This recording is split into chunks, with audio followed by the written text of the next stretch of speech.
we're going to compare 2 or 3 leases to decide which building is better. Now there are other reasons to go into location A, B, or C other than rent, but rent is still important, and if you're going to compare rent to rent, we need to look at a lot of things.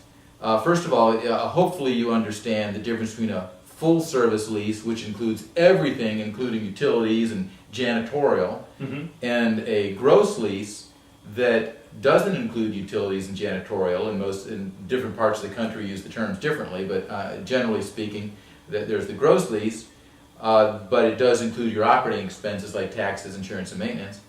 And then there's the net lease, where you pay a base rent, and then you have, in addition to that, your common area maintenance, which is property taxes, insurance, and maintenance.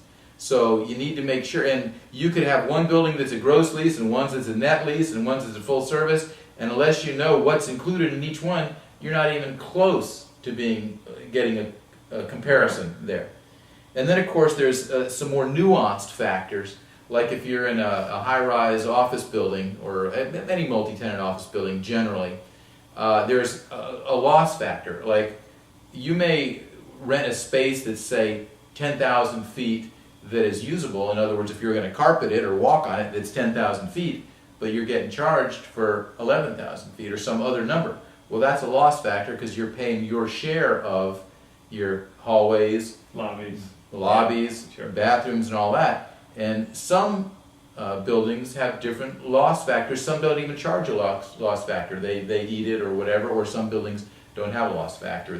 Some may be charging you the maintenance fees. That's right. Right. That's right. The management fees. Right. Right. And sometimes the bathroom is in your space. Sometimes it's not. And so there's lots of nuances in comparing lease to lease. And I just hope you know what you're doing. Call an expert. Hope you enjoyed the video.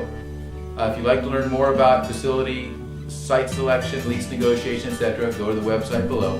There we have 20 videos which will tell you probably more than you ever want to know about site selection and lease negotiation. Thanks a lot.